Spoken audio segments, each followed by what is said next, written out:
Like, we're clearly having a rough time. A lot has already happened this year. January was full of enough stuff to fit a whole year, you know? And we're not okay. We put on a brave face, but we're not all right.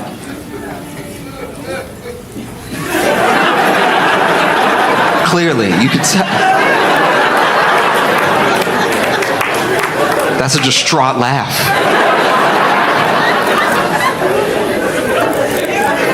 It really is rough out here. Elmo asked us one question. It took nothing. Elmo just said, "How is everybody?" And the floodgates opened. As an internet user, I was embarrassed. The way that everybody just poured everything out to Elmo. If you didn't see it, Elmo tweeted, "Hey, just check it in. How is everybody?" And 185 million views. What, 1 million replies? I don't know how many replies. It was absolutely crazy. Everyone just told Elmo everything that was happening in the moment. There's no better indication that we need universal mental health care than everyone responding to Elmo like he was in the room. That's absolutely insane. I can't believe, poor Elmo. Elmo probably smoking a cigarette right now, trying to calm down after the horrific stuff. Because some people were sending in video, like all he said was, "How is everybody?" And then people under him, right underneath, like, "They found me guilty, dog." Like, that's insane. This is not real right now. Go seek real help. That's just crazy. I felt for Elmo in that moment. I really did. I have a lot of different feelings about this from a lot of different angles, but the first one is that I felt bad for Elmo. Elmo didn't know. That's why Elmo asked. You know? You ever been that person? You ever been asking somebody how they're doing and then they tell you? You trying to make polite conversation. We won't even see each other in 4 minutes. Just pass by, "How you doing?" And then they're like, "Well, that's unacceptable. That is unacceptable social behavior." It's one thing if you say, you know, "How you doing?" and they say, "Well," and then they don't really want to get into it, and then you ask because you care. That's different, right? I'm not saying you can never tell people what's going on with you, but I'm saying we've all been that person. You in the break room at work. This is your break. This is the only time of day you get to yourself. You in the break room, and then somebody walk in, and you sitting there trying to eat your Hot Pocket, right? Trying to eat your Hot Pocket that you brought for lunch, and you just munching away, trying to have a good time, fighting to find something on YouTube just to get through the day.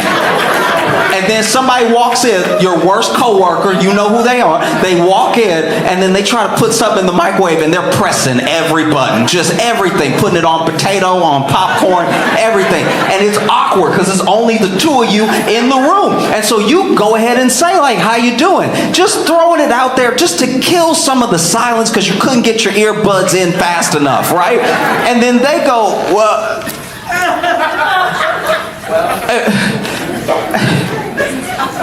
I think I married the wrong person." And you're like, "Oh, no! I'm eating my Hot Pocket. I'm not ready for this shit. What's wrong with you?" Just open it up like, I think, you know, because it's like sometimes people grow apart. But also it's important to fight for what you love. You know, you got to fight, but then when's the time to fight? Because, like, the kids love her. They love her. So if I lose her, I lose the kids. You know, even the dog loves her more. Maybe the dog loves her more because she doesn't do this. How about that? Maybe start there. Maybe the dog also is aware of who has the better vibes between the two of you. I don't know, man. I just feel like I'm married to my own casket. Oh, wow. That's rough. I got one more Hot Pocket if I can get past you real quick. No? How is everybody?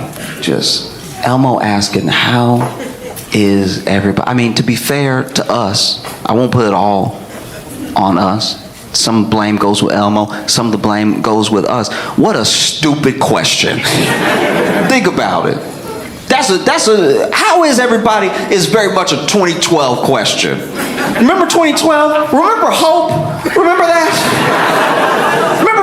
2012. 2012 was supposed to be the last year on Earth according to the Mayan calendar. And we were still twerking like nobody's business, dancing to that Savage song. Remember that? Hip swing, remember that song?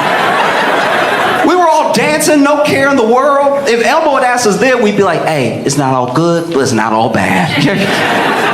He decided till after global pandemic and election year, high inflation. How's everybody doing? Get the fuck out of here. What a lunatic. What an absolute tone-deaf fuck. How is everybody doing? You know what it feels like? You know your friendliest friend. Just your real sweetheart of a friend. Like you know they're a good person, but they're annoyingly good. Like y'all be out together. Y'all be out as a group together, hanging out. Maybe 5 of you, 6, 7, 8 of you. And then you shut down the bar. The bar closes. Now you stand outside the bar trying to decide, hey, should I go to another bar? Should I go get food or should I go home, right? And y'all are trying to make this decision as a slightly buzzed group of people. And then a guy from out of nowhere, from the darkness, from the night, a man from the shadows will approach your group, right? And he doesn't look right. He doesn't look right. Everything is wrong. One arm is longer than the other. He doesn't carry his weight well. There's a lot happening. And then my man is just over here like walking up to y'all, and not walking up to y'all, really just slide to the...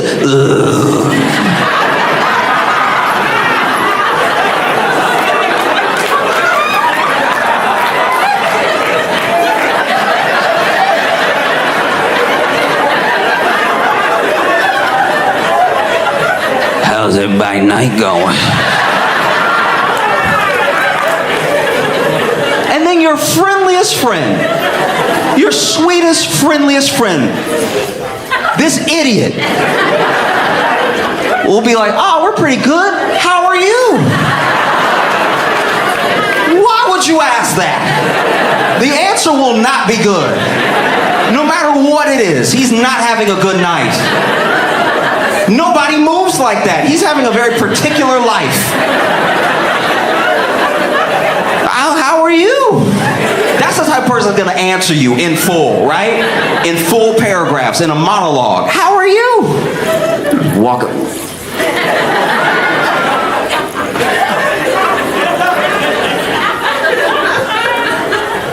Well,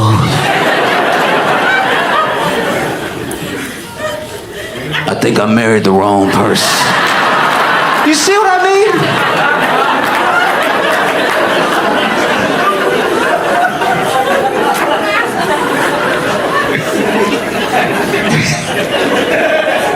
I just want to be like a fun guy. One of the reasons I'm not as fun is that I don't always understand or am caught up with trends. You know? Like being hip is what makes you fun to people who don't already know you. You got good clothes on, you know, stylish, whatever. I didn't know what Stanley's, I didn't know what Stanley's, when I found out about Stanley's, I thought white women had just got more into hockey, right? Like, I was like, why is everybody shitting on them for just doing what dudes do all the time? But then I found out that it was a cup, and it's just a cup for holding water, and then I got upset. Then I was furious. I was like, you got these women beating each other in the back of the head in Target for a cup to hold what? This is dystopian behavior. They out here fighting in Target like it's Mad Max Fury Road. It's so upsetting. It's really crazy. I don't know if you've seen the videos, but wow. This is truly wild. Starbucks, I think it was Starbucks made some sort of collaboration with Stanley, and they put it in Target for this pink Stanley. Now, the pink Stanley has fallen right out of the Barbie movie like a meteor to destroy the white community, all right? This is really bad. Because then when you see the video, and we've seen stuff like this, you've seen Black Friday videos, you've seen videos of people swinging on each other and everything. That's nothing new, really. But this is what bothered me, is that there's one video in particular where a guy tried to steal one. He wanted to steal one. He wanted one, right? This man tried to steal one. Remember that. The whole story for one, okay? This dude ran up and grabbed a box. Now, to be fair to everybody in the video, there's no way to know how many are in the box. He knows it's one, but it could be 36, right? He goes to run off with the box, and the whole video is just one woman's phone, and she's just going, "Stop him! Stop him! Stop him! Stop it!" And she really didn't need to yell anything because they were already on his ass. Like as soon as he peeled off, they were all behind him, and it was a swarm of white. But I don't even know what you call this type of collection of white. But a bachelorette party of white women was chasing this man down, and they didn't just catch up to him, they grabbed him one limb at a time. Like, this man was taken to the ground systematically. And then they look, I'm not saying at the end of the video they swarm him. I'm not saying they killed him, but you'd never see him again, all right? It's pretty jarring. Like, they just swarm him and his body just disappears.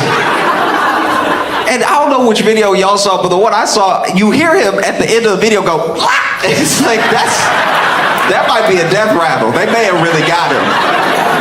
That sounds like the last noise a man make before he go. That was crazy. He wanted to steal one. And look, I get it. He's in the store. It's a crime. I understand. But you never have bystanders step in like that. Never see anything like that. For a cup. Never forget this is a cup. I don't even know does it hold more water than any cup? This is absolutely crazy. People are stealing them and selling them out of trunks. This is crack for white women. This is out of a trunk. I got the white, I got the pink, I got the blue. You like fuchsia? I can get you right. It's absolutely insane. Then turns out they're full of lead. We've been beating the shit out of each other for lead cups like it's the Industrial Revolution. Slapping it. I'm not gonna lie to you. This low-key feels like a power play by China. I think China was like, this is the year, 2024 is the year we take America down.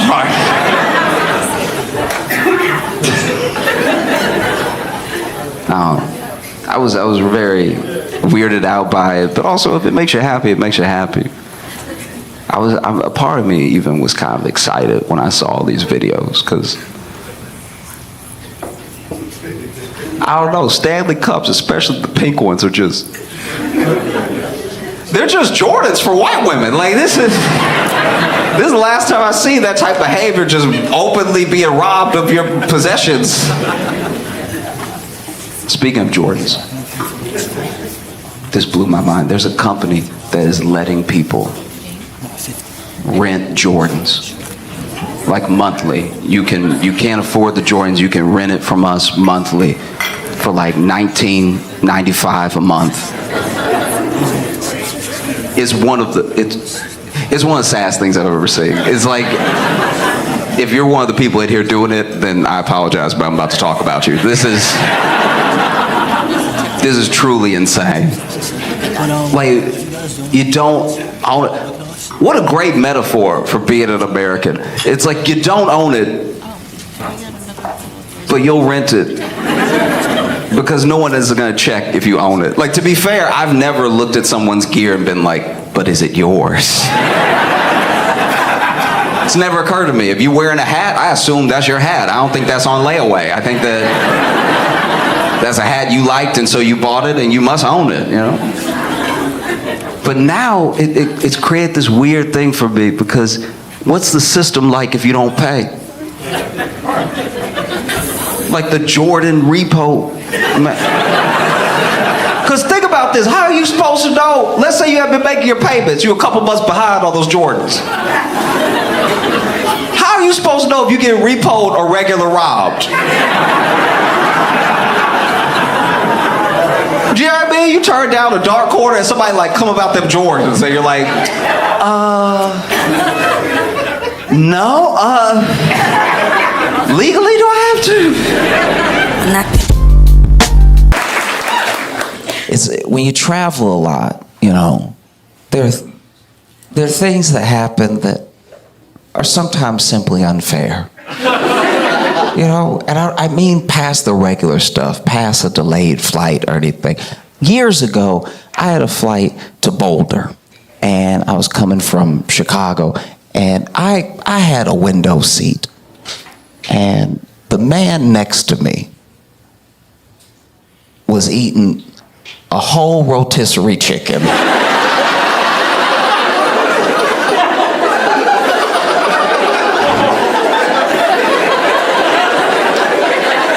And when I say whole rotisserie chicken, I want you to understand, you know when you go to the grocery store and you see with the bubble, it was that. This wasn't just some chicken, it was a whole chicken. And there's nothing like when you meet somebody and they start out nice and then they betray you, right? Because we had a very cordial conversation initially, a very I'm not crazy conversation, then he switched up on me, right? They say that not all heroes wear capes. And apparently not all terrorists have bombs. Because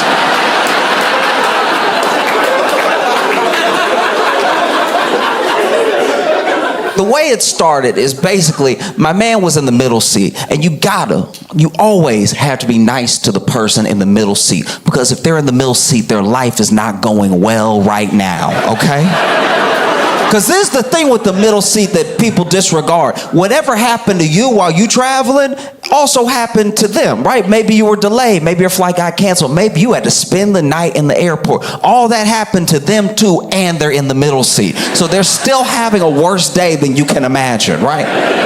And so I'm always nice to the person in the middle seat. So, you know, we both sit down and everything, and then we look at each other, and I'm like, hey, how you doing? I feel like I'm a pretty cordial person, very approachable and everything. So I'm like, hey, how you doing? I'd love to strike up a conversation and stuff. And he's like, oh, I'm great. And in retrospect, he was great because he knew what he was about to do.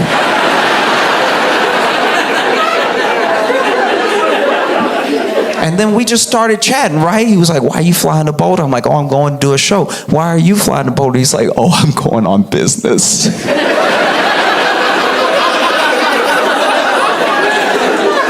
was like, he must love his business. Like, well, little did I know he was going to do the devil's business, right? And so we are barely diagonal. We're basically one wheel off the ground when he decides it's his time to shine, right? And so this man reaches under the seat. He kept it under the seat because he wanted people to think it was a carry-on, right? So he pulled this chicken from under the seat. I had no idea what it was because it was just in a bag, right? So he pulls this from under the seat, and he really pulled it because I guess it got stuck, so he really pulled it, right? And then he pulls up and he lifts it. And this man is bigger than me. And anytime somebody is bigger than me and making me nervous, I go through scenarios in my head of what could happen next, right? So then he pulls this bag up and he lifts the bag. Now the bag the chicken was hot, right? So the chicken was hot, so there'd been some condensation around the actual shell of the rotisserie chicken, so the bag was clinging to the chicken, so I can't tell what it is. All I know is it's heavy and wet, right? So I look over at the bag, and it's got a little bit of steam coming out of it, and I'm like, that's why he was nice to everybody, because he got a bomb, right? And so then he grabs it from the bottom and starts peeling the bag off of the chicken, and I'm like, oh, okay. I wish it was a bomb. I think a bomb would have been easier for me to manage right now. This is actually going to be more upsetting than a bomb. I can already tell, right? And so this is my other thing too. How how did this man get this past TSA? Because there's an organization specifically designed to stop this sort of thing from happening. How did he get this on? Because they took my water. I can't have my water, but apparently he can have 12 ounces of chicken juice.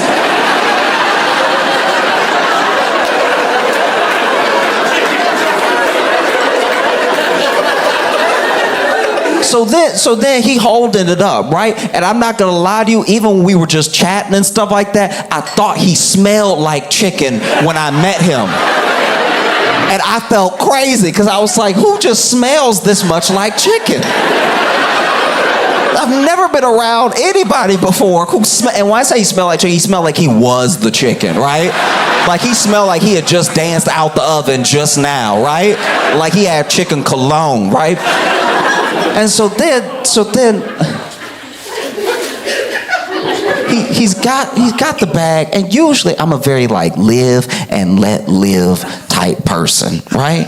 Just let everybody do their thing as long as it's not harming anybody, right? And I don't like when things are like exclusion just for the sake of being exclusive, just for the sake of other people not being able to have it, right? Like we made this price so some people can't come. We made this price and what. But I will say, I do like, we need to keep planes plane prices, because when planes are bus prices, bus behavior comes to planes.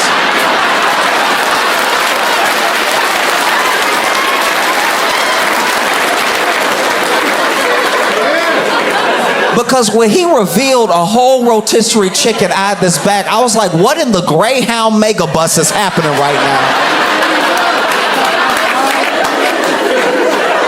This is not behavior for the air, right? And so then he lays the chicken down on the tray table, and I've never seen this before, because I guess it was a big enough chicken that the tray table actually had some give to it. And I've taken naps on the tray table and haven't bent it back like that. That's an FAA unregulated amount of chicken.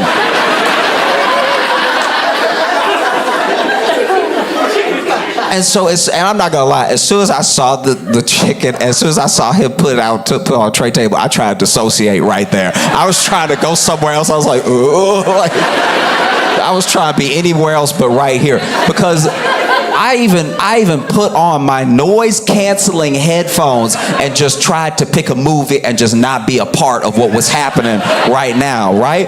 But okay. I've got them on, right? I picked the movie, and I am trying to watch Moana, okay?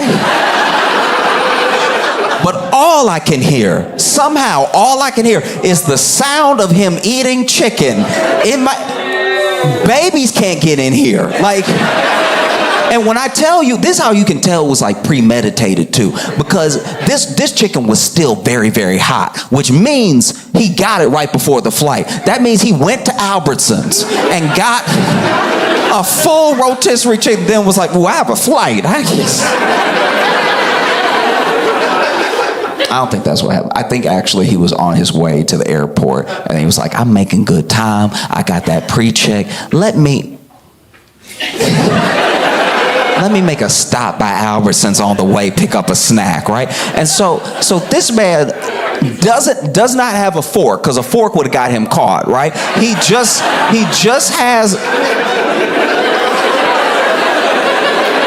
the chicken on the tray table, and he is eating it with his hands like he is Henry VIII.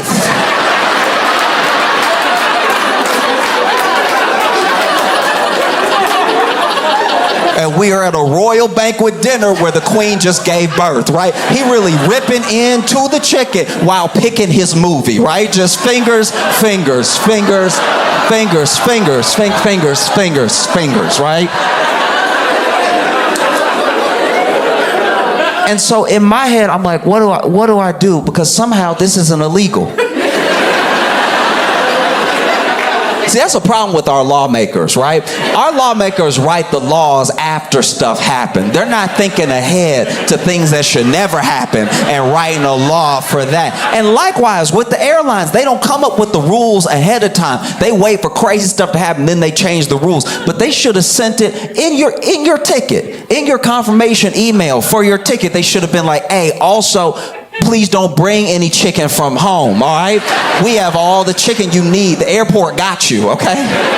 Because I don't remember this exactly, and maybe I'm not being fair, but I'm pretty sure the airport we were leaving from had a Popeyes. So he had access to chicken, but he wanted his own chicken, right?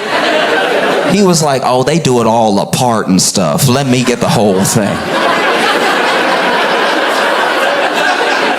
And so then I'm like, I don't know what to do. And so all right. I'm not proud of it. And I want to be clear, I didn't do this right away, right? Because even when he put out chicken, put it on the tray table, we are here. Like, he acted quickly, but by the time I did what I did, he had got down to the bone, okay? So he had a little bit of breast, a little bit of wing, a little bit of thigh. He had a good amount of his chicken. It looked like a crow had got to it by the time I did what I did, okay? But basically, I was like, I can't do this. I can hear it. I can't stop hearing it, right?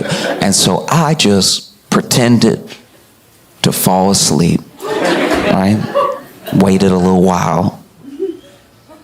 Even gave a couple, right? Because if you do the pig snores, people think it's a deep sleep, right? And so I pretended to sleep. And like, this is my thing. You probably experienced this. When you have somebody, maybe you're dating somebody and they sleep over for the first time and you see what type of sleeper they are, right? Because some people are like little squealers. Some people, some people are snorers, like, right? Some people are thrashers.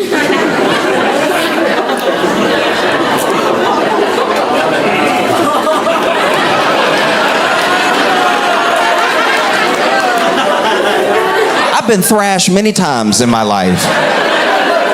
Actually, it is weird. You ever be sitting there laid up with your partner and then they thrash you and you're like, was weird that your fist was closed. Like,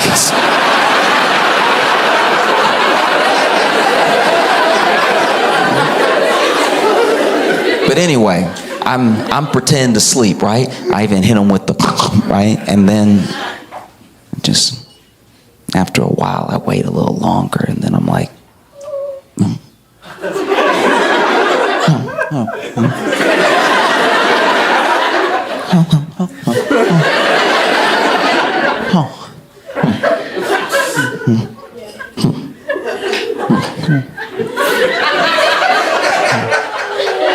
and then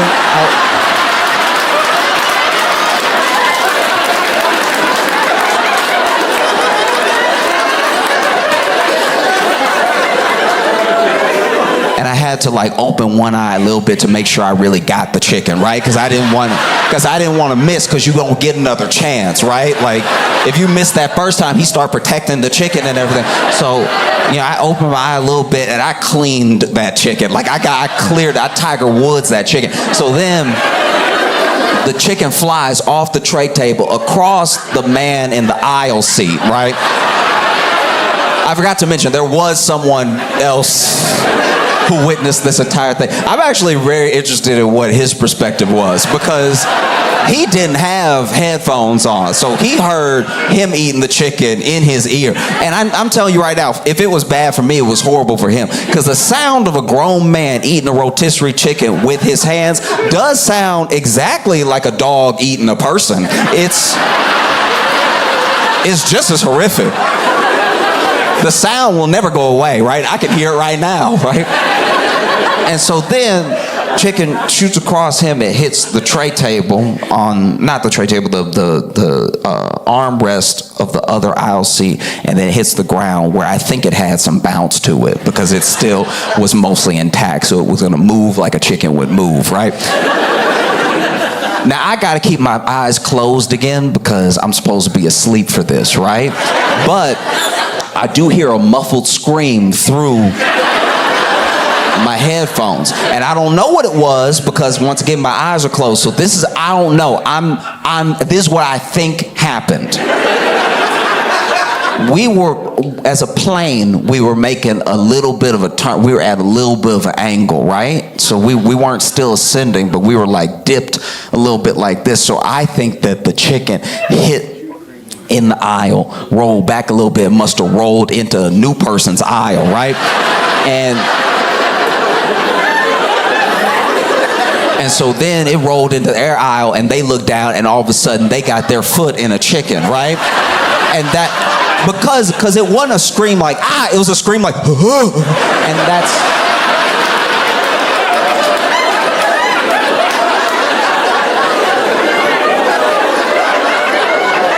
And that's, I mean, any one of us would do that. If you were just on a plane and you were minding your own business, all of a sudden your foot was in a chicken with the bones in it. Like, your foot is in it and it's not coming off. It's a shoe now, so it's not coming off, right? We'd all be like, And so then I hear him through my headphones. He's like, what the hell? Like, he screams, what the hell, right? And so then I gotta pretend to wake up. So I'm like, oh.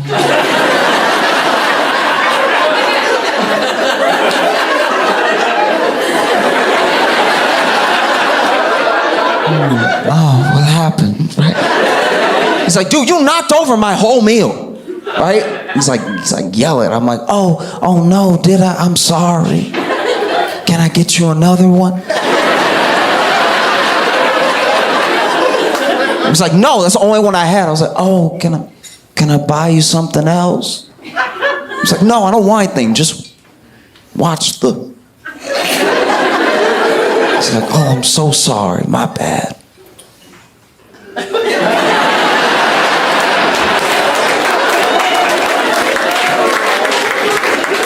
And then I did just have to sit next to that dude on the plane for the rest of the trip. I've never had anyone shoot me dirtier looks than this. He was just looking at me the rest of the flight like...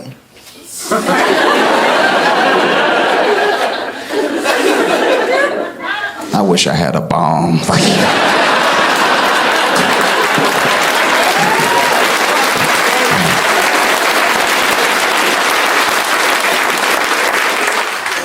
We're really in it now, you know? We're really in it now. We have Kamala running, right?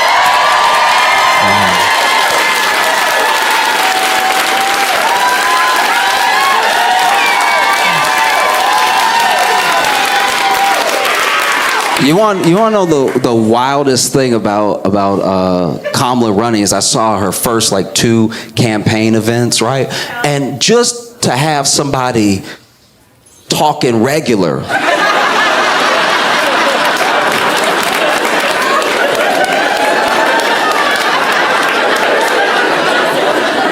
Like truly just talking regular. I was like, she might as well have been breakdancing. The way she went up there and said thank you and was remembering names and stuff, she might as well have been hitting that. Like,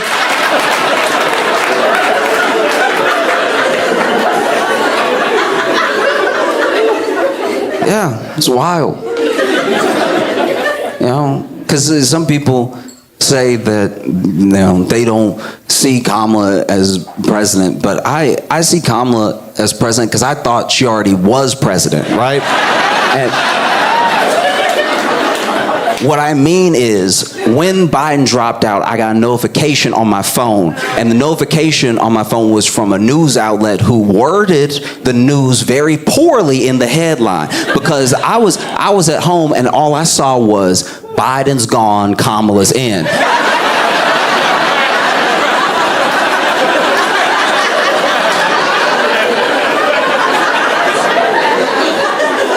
And gone is a very, you gotta use gone very carefully when you talk about Joe Biden. You can't just be out here saying gone willy-nilly, right?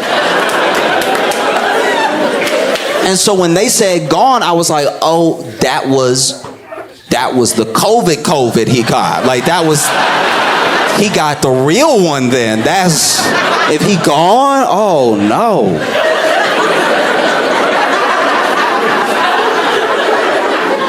And then I realized that he had actually stepped away. He had dropped out, and I was like, "Oh, thank goodness!" Because like this is the thing that now that he's out of the race, I do think it's very important to have an honest conversation about Joe Biden, about his presidency, right? Because this is the thing that people forget about Joe Biden. Joe Biden is a granddaddy, okay? So for a president, he seemed slow. He seemed a bit weak and frail. For a granddaddy, he was killing it.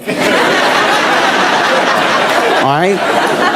Like, really take a step back for a second and think about the granddad. Think about your granddaddy, right? What's on the agenda in a day for your granddaddy? Really be fair. Really be honest with yourself. What do you expect your granddaddy to do in a day? First thing on the docket is to wake up, hopefully.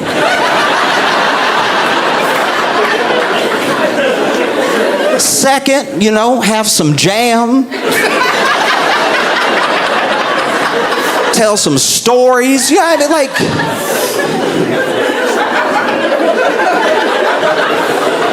Watch some westerns, and then there's some naps to get got, right? You don't fly your granddaddy on 13-hour flights and then make him talk to a whole country and then be like, he doesn't seem up to the job. Like,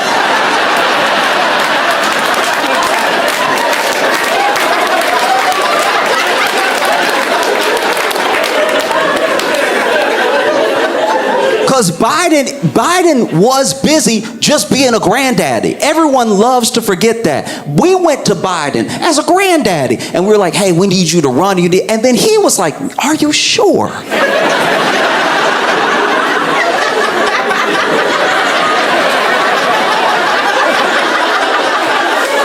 And we were like, yeah, we think you're the only one that can do it. Please run. And then he ran, and then he won. And then for 3.5 years, nobody did any homework. Nobody did any building up of any other candidates. Nobody did any real research into who was next up. So then, election time comes along. They're like, hey, we need you again. And he was like,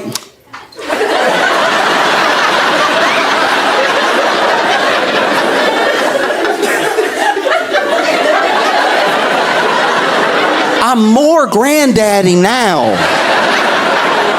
than I was before. They were like, please, Joe, come on, Because that's one thing that I don't know. I look at it, and I think that both we and history should remember Biden for doing an incredibly patriotic and courageous thing. That stepping aside is a big deal, right?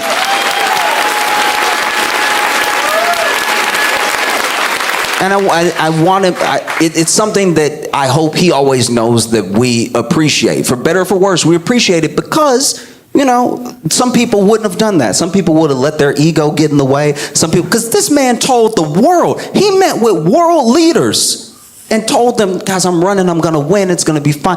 And then he had to drop out, right? Dropped out on a Sunday in a tweet.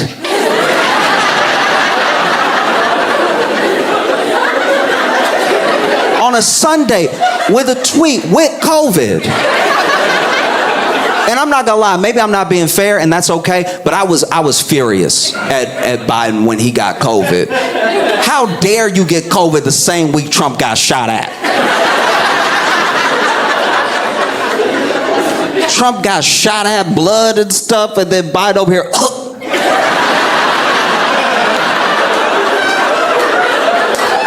I was furious.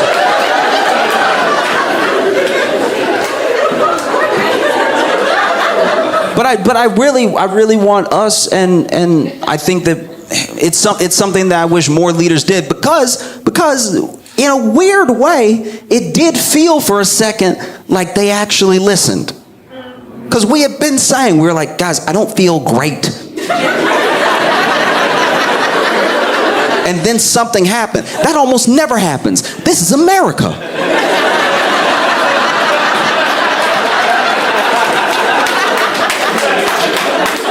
And I think there's like this weird asterisk on his political career and on his legacy now, because then people are like, where does he go from here? He's still president for like 6 months, and we're already like, where does he go from here? Oh, that's so sad. I don't think it's sad at all. I think that Biden has a chance to stamp his legacy now. This dude he's done. He said he's done. He's not coming back. He's not running for anything else. He's towards his twilight years and everything. Like this is it. So he has the chance to do what every politician ever promises that they're gonna do. You gotta remember, when people run for the first time, they're talking all that good stuff, right? When people run for the first time, I'm gonna do this, I don't care, I'm not taking anybody's money, I'm gonna do this, and then they get in and then they get got, right? Then all of a sudden they're talking like an assistant manager zombie. They're like, well, we have to really look at the votes. What'd they do to you? But that Biden doesn't have that. He has to worry about a second term. He doesn't have to worry about next position. This dude could have the most radical presidency for the rest of the time that he's in office. He has months left to exact some of the craziest change you can imagine, because he's never coming back. This is it. This is what people wish our politicians had, right? Because you don't know who somebody is until they put in their 2 weeks.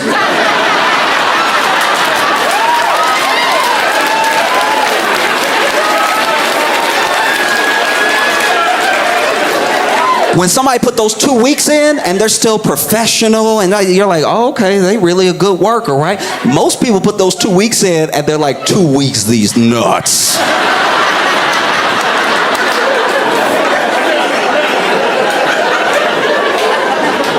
Dude, Biden right now has the power to just go ahead and just drop executive orders like mixtapes. This dude could just straight up say, hey, everybody gets free lunch and come and kill me.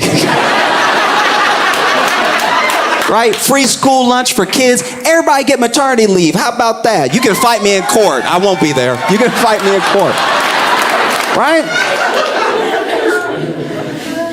And then you look at, you look at Kamala and what her campaign's going to be like, and what the opposition against her is going to be like. And it's already started in some sense, but you can tell that people don't really know how to attack her.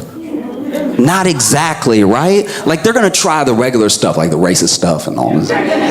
She'll get some sexism. Don't worry, she'll get some sexism. But like really attacks, like things that make you go, ooh, I don't know about Kamala, right? They don't know. And you can tell they don't know, because okay. I saw this, the one attack I saw against Kamala, this is wild. Okay, let me see. All right. No, I'm just looking around, because I feel like, look, I think maybe only the black people will get it first, but I'm gonna bring everybody along, right? Because then basically there was an attack on Kamala where they were like, Kamala Harris's great granddaddy was an Irish slave owner that went to London to oppose abolition. And then every black person I know was like, yeah.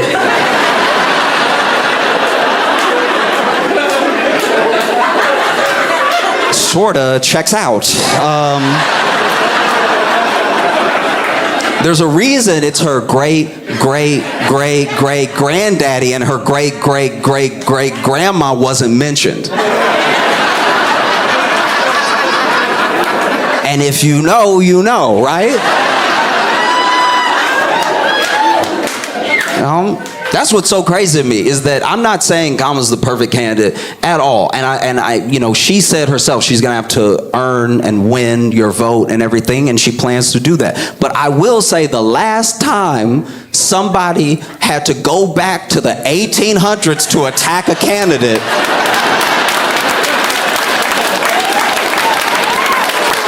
was maybe never. That's so crazy. Her great. Yeah. But then you should ask some more questions, like, why is that? And then, oh.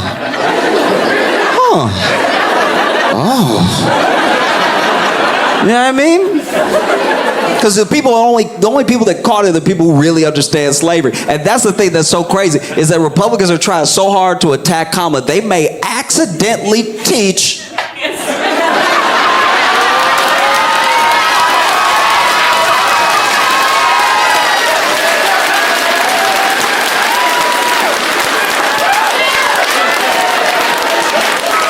like, I thought you burned all the critical race theory books.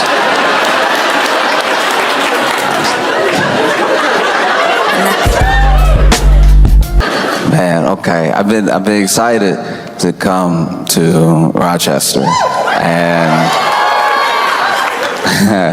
I have been also nervous. I mean, I cannot tell if y'all have a mountain lion or not.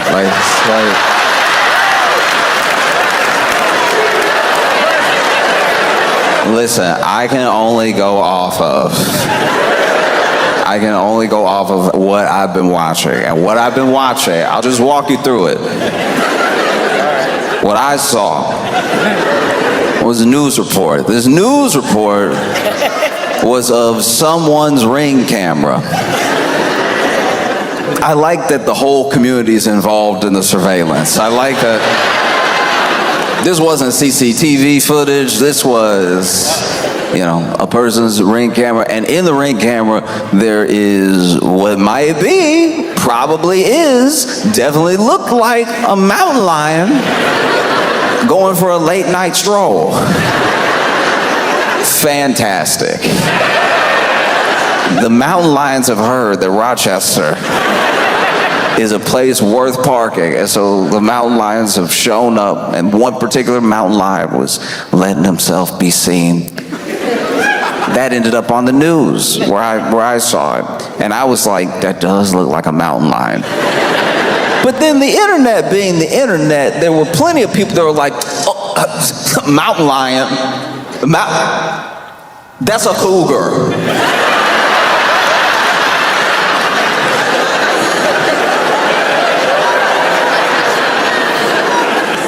Nothing makes me want to get into it with people than well, actually, that's so beside the point. A very big cat is walking around Rochester.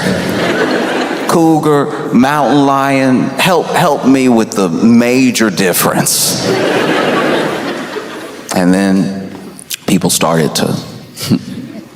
Initially, when the report came out, there was a shelter-in-place order, right? And I heard about the shelter-in-place order, and I was like, order? Who was fighting to get outside, knowing there was a mountain lion out there? Who was like, y'all know I always wanted to pet one. This is so unfair. Every time something fun happened, I gotta stay inside. Shelter-in-place order is crazy. I saw people commenting online off the video, and I saw some people that were like, "Aww."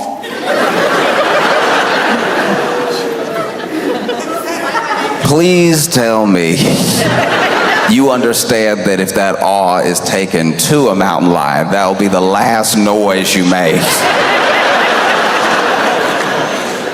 Oh, this is so sweet. Just licking it. Let's go say hi.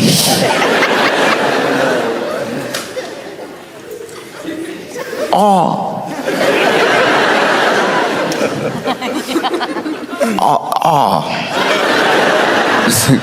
Wow, okay. And then from there, people contacted the zoo, and to y'all's credit, y'all's zoo was like, hey, nah. Everybody here's supposed to be here. Okay? We not just loose with the gates like some other zoos have been. We got all our cougars, we got all our mountain lions, every cat is here. And like the fact that this thing was just strolling as well. It's not like running around. Everyone that says they've seen it, it's like quickly become this like urban legend / mascot of Rochester. Because then the people that have seen it, and look, I'm not saying that if you've seen it, you were supposed to tackle it and take a selfie with it. I believe the people that say they saw it. I believe one person in particular that says that he saw it. I believe the man that your news interviewed that said that he saw it. This man should just be an anchor. The man is on the news, and they turn, and he went, rawr.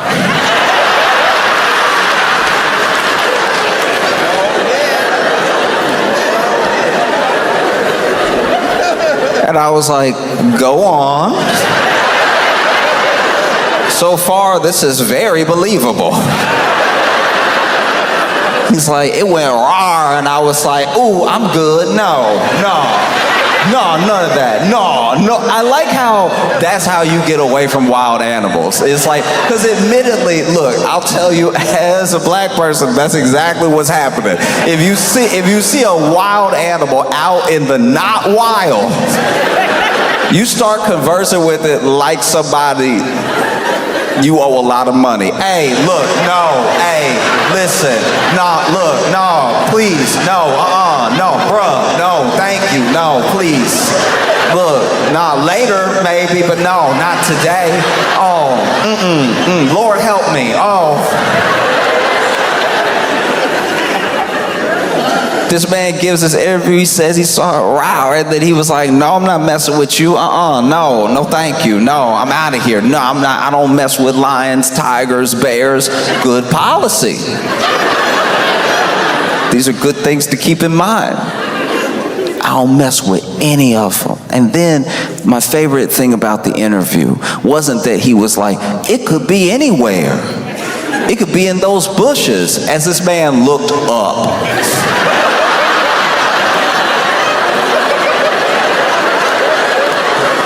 This is why this dude is like low-key one of my favorite people of all time, because I know exactly everything that's going through his thought process while he's talking to the news, and I also could put myself in this situation when he saw the mountain lion. No, it could be in one of these bushes, anywhere.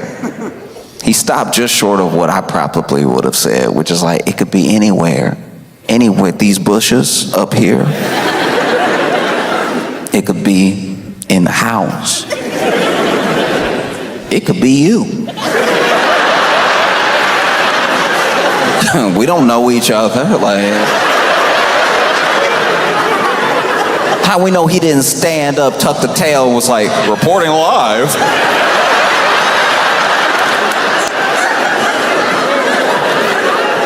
Matter of fact, roll up your sleeves. Let me see how furry you are. No, my favorite thing about this interview was that this man gave the interview in broad daylight, explaining what he saw while holding a bat.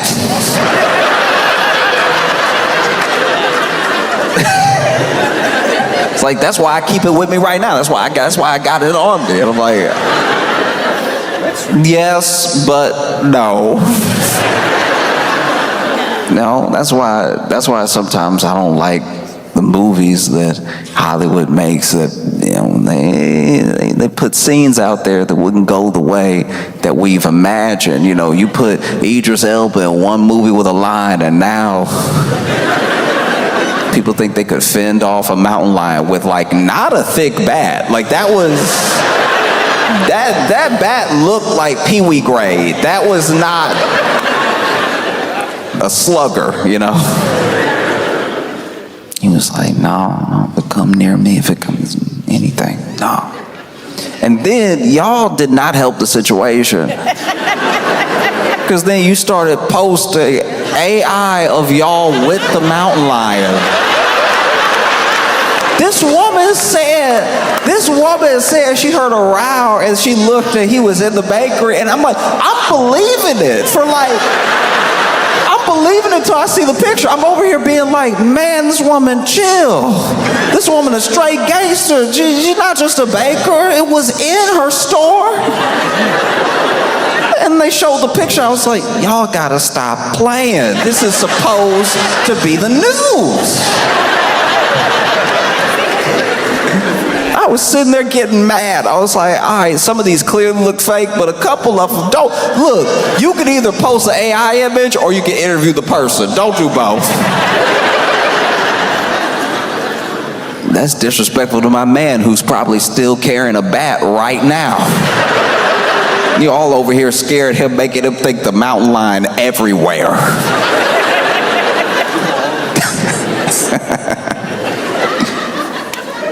That is, no. Look. Don't approach a mountain lion. If you see a mountain lion, there's a whole number you're supposed to call, so some like actual professionals come deal with the mountain lion. That was another little gripe that I had that I will admit. I was like, because I was in my head, I'm like, I'm coming to Rochester. What if I see his mountain lion? I should probably memorize this number. And instead of being in any way catchy, in any way memorable, this number isn't 1-800-sighting. That would be too many numbers, I understand. But like this number is just 1-375-2280. Like it was just such a regular number. I was like, no one will remember that. You couldn't even make a number. You couldn't even make it like 1-800-GET-CATS. Not even try. Now I'm over here, I see the mountain lion, I don't have a bat on me, anything. I'm doing the regular thing, the thing that we know to do. No, I'm not messing with you. I'm not playing with you. Get away from me. Oh no, oh geez, right? And now I'm trying to call the number and I'm like, 1.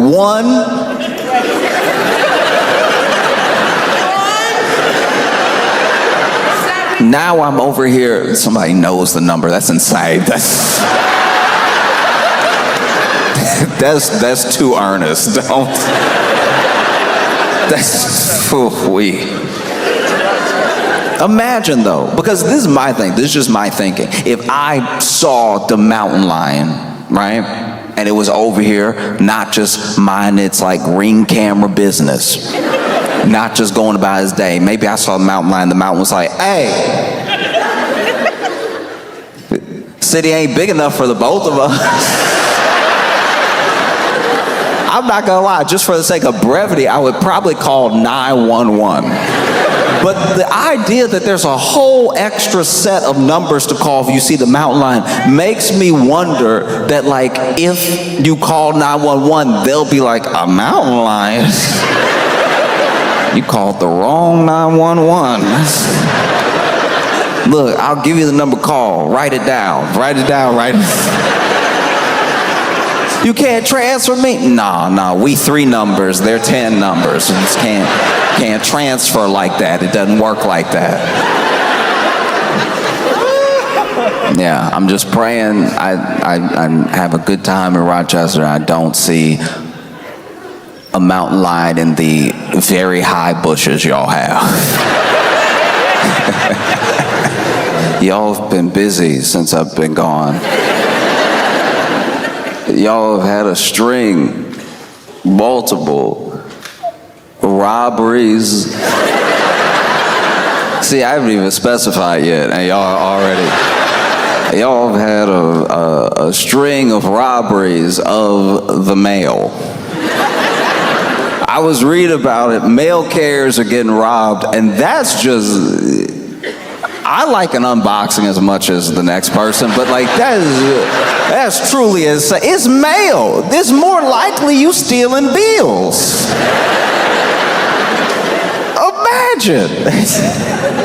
Oh, would have been great if somebody had robbed my house when I only had bills in it, you know?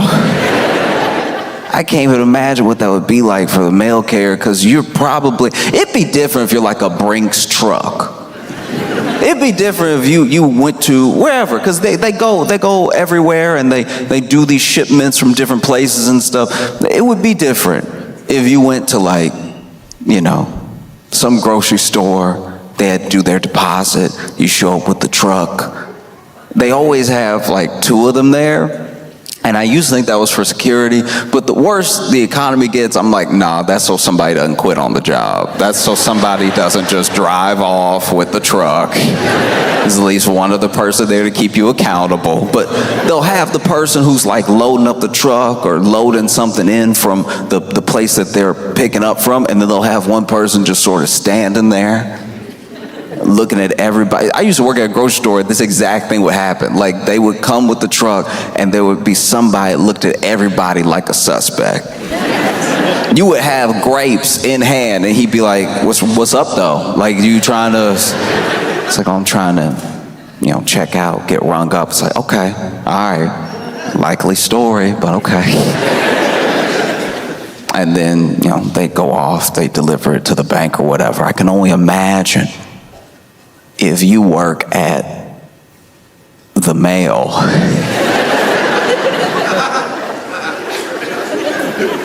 And somebody roll up on you, maybe they have a gun, maybe they don't, and they're like, hey, come up out of everything. I don't even think you'd be trying to be brave. I think out of genuine confusion, you'd be like, the mail? Yeah, everything you got. It's like, I can tell you right now, because of the route that I'm on, none of these about to be checks. Do you know what I mean? Because it's not even like they're robbing the mail carrier of like the best neighborhood. You just robbing the mail in hopes. It would be different if this was like the 1800s. It would, because back in the day when they robbed trains, those trains did bring like mail with them. And a lot of that mail was like, from bank to bank, or somebody sending something to someone that was precious. You had these great train robberies and everything. Now, you'd be sorely disappointed if you were to hop on an Amtrak. You're like, okay, everybody, this is a robbery. It's like, all right, first of all, let me tell you right now, every single car in that Amtrak, bathroom destroyed. So already, you get on the Amtrak, you'll be like, all right, everybody, this is a...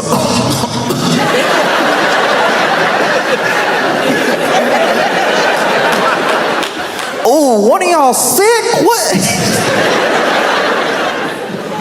Because people used to carry their belongings on them, and now it's just one belonging. Like now the phone's more important than the wallet. For some people, the phone is the wallet. That's why when some people forget their phone, I'm like, y'all didn't take life seriously at all today. Do you know what I mean? Like it's one thing if I forget my ID, or if I forget one of my like cards, or if I forget my keys or my AirPods. Like, you do the little check before you go, make a song out of it, right? It's very different if you decided, hey, I'm just put everything in the phone, that way it's all in one place. Some people even put the card in the little pouch behind their phone. I remember the first time I saw that, I was like, this is a horrible idea. Just attaching the wallet to the phone. And they're like, no, now everything's in one place. I'm like, yeah, you made it easy for the mugger. That's all you did. You still gonna be forgetful. I don't know why we think that like changing that thing will like change us. Do you know what I mean? My friend is very forgetful. But then he's like, no, if I just put it all in one thing, I'll be fine. I'm like, no, you'll forget more at once. Your day will be worse. Because then, I already saw this, right? You saw that they put the phone into the back of the case, into the wallet, right? All one thing. Then they were like, why even use a case? Let's just mush the credit cards into the phone, let everybody pay with their phone. So now, a lot of my friends don't even carry credit cards. It's just the phone. So now when you forget your phone, I'm like, who are you? The phone was your ID, it was your credit card, it was your phone. what's crazy about losing a phone now. Not just on top of not just on top of like how much we keep in it, but my friend locked himself out of his house because he had put his keys in his phone.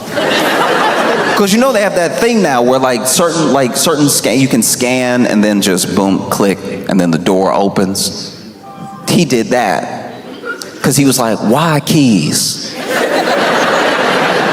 Keys are so archaic. Why am I, and then pitched it to me like this. Why am I just walking around all day jingling?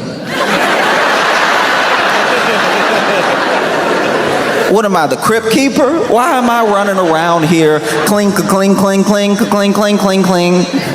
No. That is entertainment for babies, all right? Only thing that keys are good for, put the keys into the phone. And then with the credit card, he was like, why am I just carrying around plastic all the time? All the time. Then the card expired. You don't even know the card was about to expire. So then you over here trying to pay for your groceries looking dumb. Looking over here. No, I swear, there's money in the account. I don't know why this is happening. You got the Brinks guy staring at you like, all right, you said it was all about grapes, but it looked like it's not all about grapes. So what's really hood?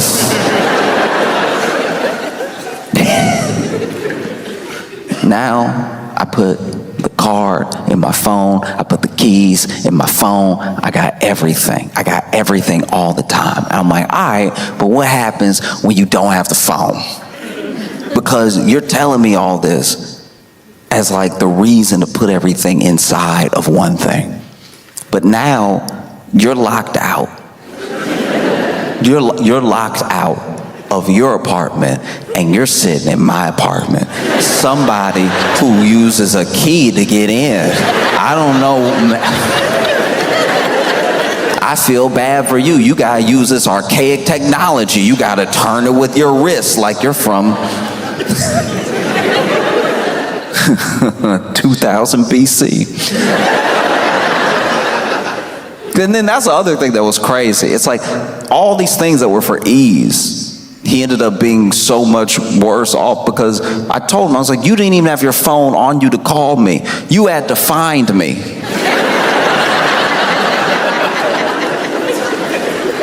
Do you realize how much crazier that is?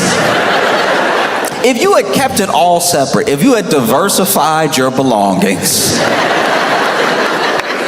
and then realize, ooh, I forgot my phone. Let me use my key to walk back into my apartment and maybe send an email to a friend or let someone know I'm gonna be late, right?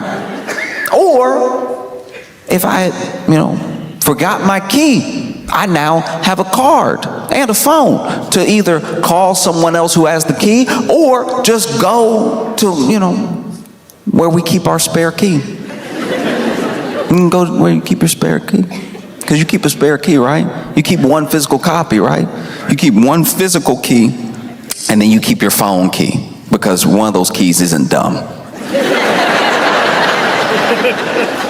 And he was like, why would I have a backup regular key? Just so somebody can find that key, break into my place, and steal all my belongings. I'm like, it sounds like you have one belonging. It sounds like... I'm waiting for when they do that. I'm waiting for when Apple is like, no, put the couch in the phone.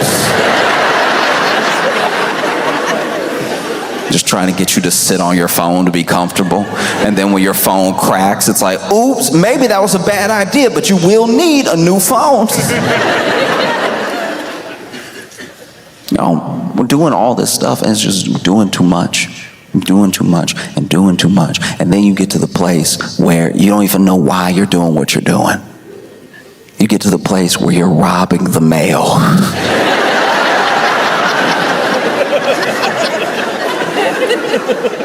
Truly for what? At best, it might be like a blender. if you are robbing the mail and it is not an Amazon package, you're already losing. Because when I tell you right now, this mail that you're stealing, this like paper that you're stealing, is paper that the people it's going to don't want. Forget bills. This is like begging people to open up a new credit card. It's begging people to subscribe to a magazine they subscribed to one time. It's just asking for money. And then you do that, and then you open all that mail in your place, which is also against the law. You doubling up on felonies. What's the plan here? Because now you've opened the check. Let's say you got a check. Let's say somebody still works in 1990. And let's say that you got the check. What is the plan now? To go to the bank and be like, hey, I'm 8 people.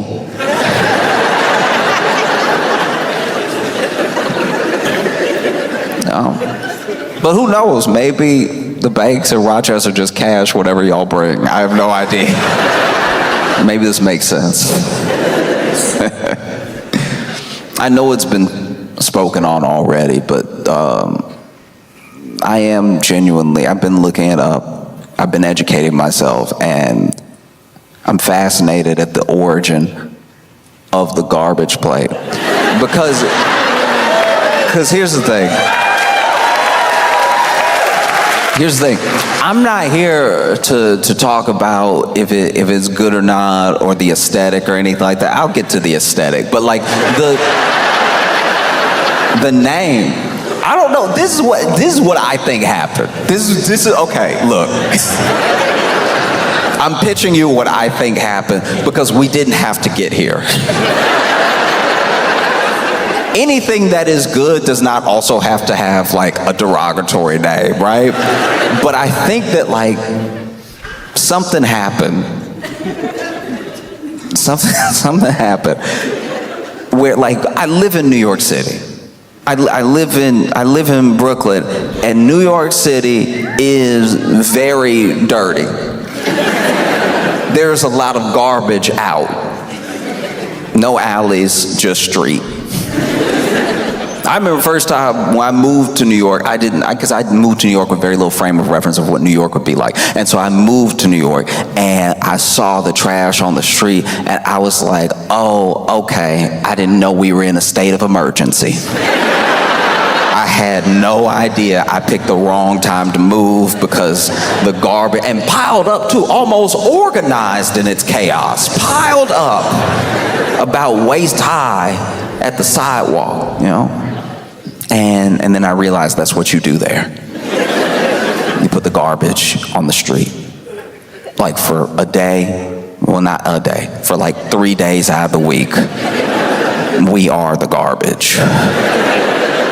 And somehow nobody has seen fit to just make an alley.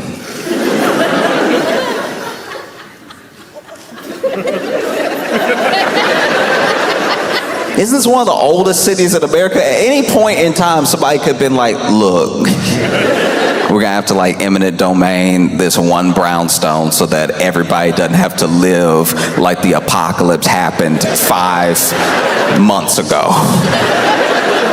It will be a beautiful day in New York City. You'll be walking happy.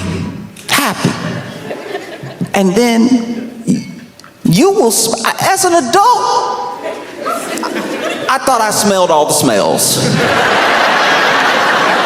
As a grown person, I was positive I'd even smelled all the mixes. And sometimes you'll be walking in New York City, and it will be a beautiful day. It'll be a picturesque day. It'll be one of those days that they direct movies with the scene that you're seeing. It's almost like, God cinematography. When you look around New York City, the sun is coming up. There's that golden hour, everything's shining off, the building's just perfect. Maybe you walking and you walk with somebody you love, you holding hands and everything, and then you even go to say, I love you, right? You go to express, because you get swept up in this moment, this beautiful, beautiful moment that somehow you can only experience in New York City. Plenty of places are beautiful, but this moment can only happen in New York City. And you go to say, I love you, but that means you open your mouth.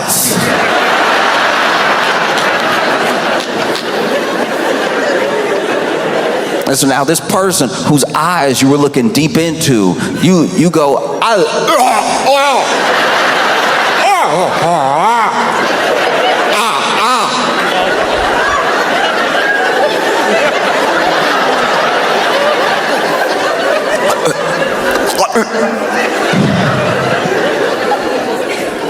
you can't even describe it. You can't even describe. The only thing that even comes close to it is if you like ran onto like an Amtrak train with the bathroom door open. You've never felt or smelled anything like that. You felt like you were walking through a cloud when it happened. And now you're doubled over. That moment has happened in New York City for as long as New York City has been around. Since its founding. Since they were like, no, just mush them together. Nah, everybody want to live here, mush them together. No, and on top too, let's build up. No, it means more trash, but it means more people to, pay more taxes for us to still not have figured this out. Look, it's a phenomenal idea. There's no way, no, you can't cut through these buildings. You can't tear something down. No, that'd be crazy. This thing is worth $2 million.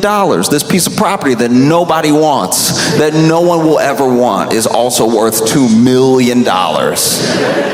No, we can't make it an alley. That would be useful. And so, I think maybe somebody saw that entire situation. And they were in Rochester and they were eating at one of their favorite places, and they were like, that looks exactly like what's in front of me right now. I've seen it, and I feel like there were other names because there were other words available. You know what I mean? This is how I'll put it. It would be like if I baked a cake, right? If I baked a cake and it was a triple chocolate cake, right?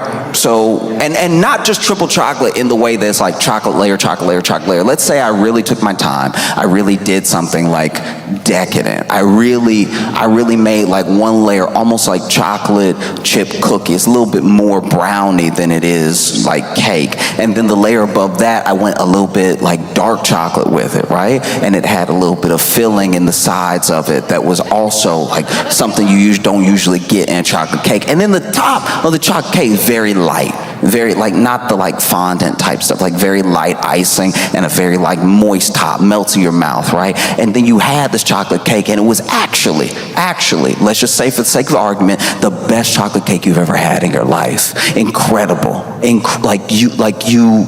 were moved by how good this chocolate cake is, because you never had chocolate cake like it. This might make you act different, move different throughout your life. You never had chocolate cake like this before. Never has somebody put chocolate cake on a dish and then you put fork to cake and then fork to mouth and cake to mouth and then felt this good about your life and yourself, right? It's never happened before. And so then you ask because now there's a different person. You're a different person when you had the cake, before you had the cake, and after you had the cake, right? You're about to move through the world with more love, knowing that there's cakes like this to be had. You're about to spread the good word of this cake, because more people should have this cake. More people should feel this happiness, right? And you take a break from chewing, from everything, to ask me, what kind of cake is this? And instead of saying triple chocolate cake, instead of listing the ingredients, you ask me what type of cake it is, and I say, Dookie.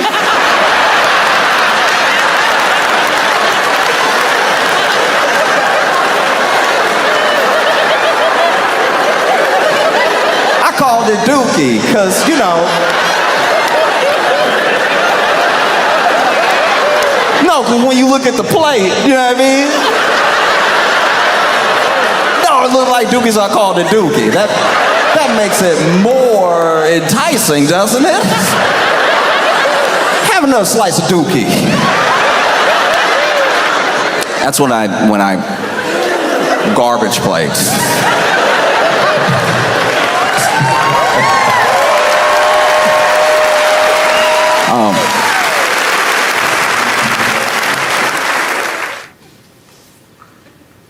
They may have found signs of ancient life on Mars. And I don't know how that helps us.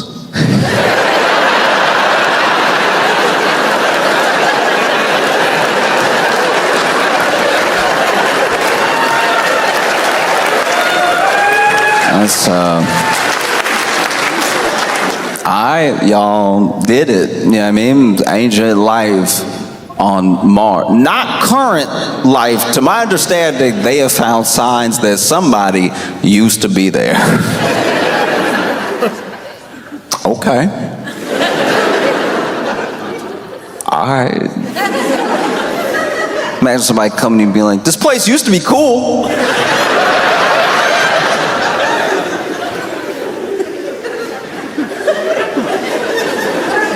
Because I've thought about that. I've thought about how, what if, let's just say, for the sake of argument, what if there was like ancient life on Mars? And like ancient beings, we're not talking about like little microbes or anything like that, like intelligent beings. Like obviously we would call them aliens and everything because they're over there, we're over here. But like they lived on Mars. And then even though they're intelligent beings, they didn't always act in a way that was intelligent. You know what I mean? They didn't take care of themselves, each other, or their planet. And maybe they built out systems that didn't actually benefit all of them, just a few.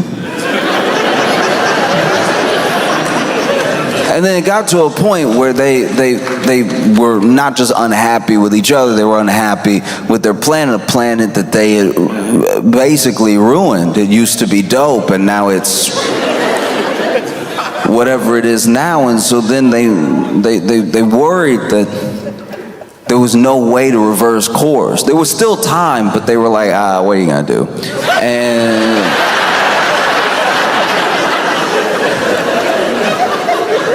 And so then over time, remember, this is ancient. Remember how long the universe has been around. They looked around and they were, in some ways, very intelligent. Maybe intelligent enough to find another place to live. And maybe they find a place, and maybe it's called Earth. And maybe they went to Earth and they, been on Earth for so long, they forgot where they came from, but being intelligent beings, they made all the same mistakes all over again. And so then there comes this day where they look around and not really happy with themselves or each other or their planet, and rather than hopefully not wrecking it or themselves, they're like, what if we went to Mars?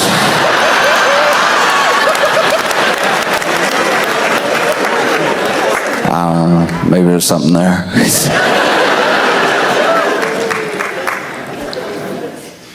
Because I do think that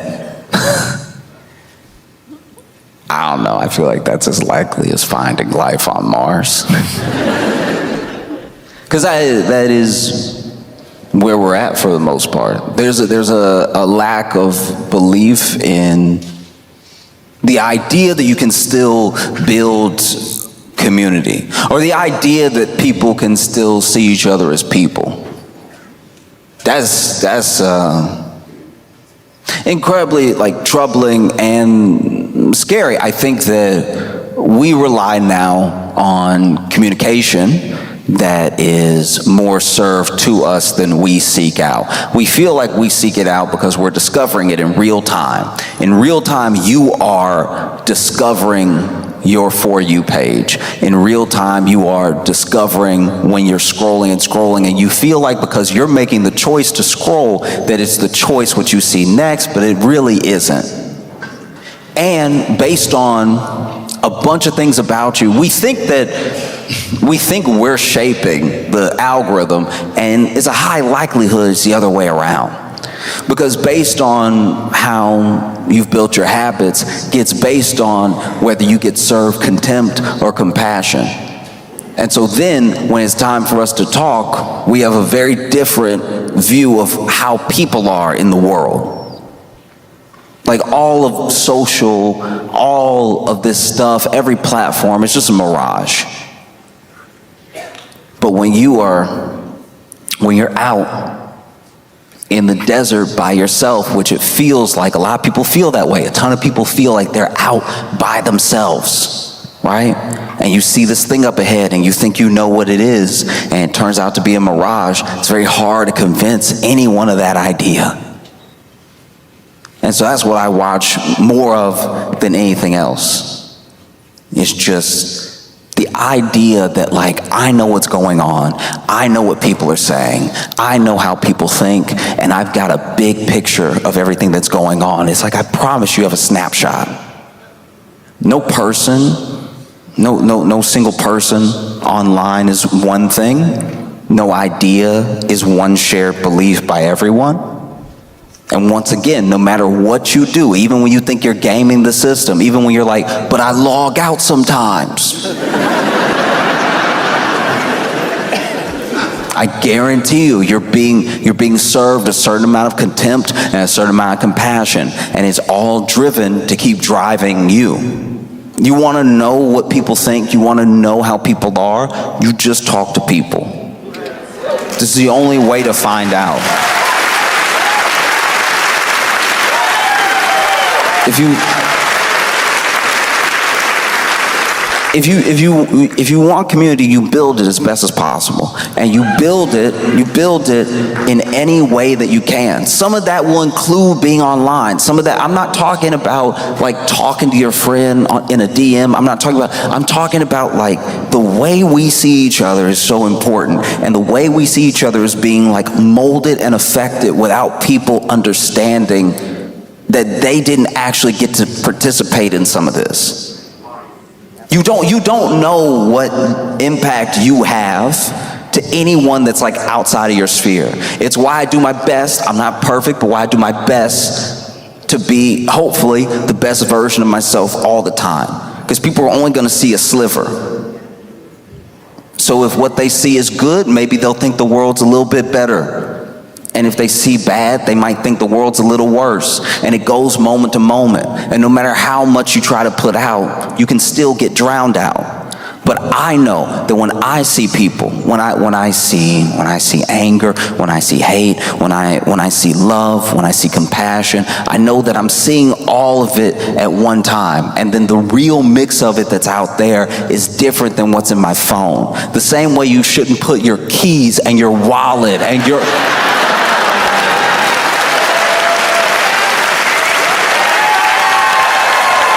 Do you know what I mean?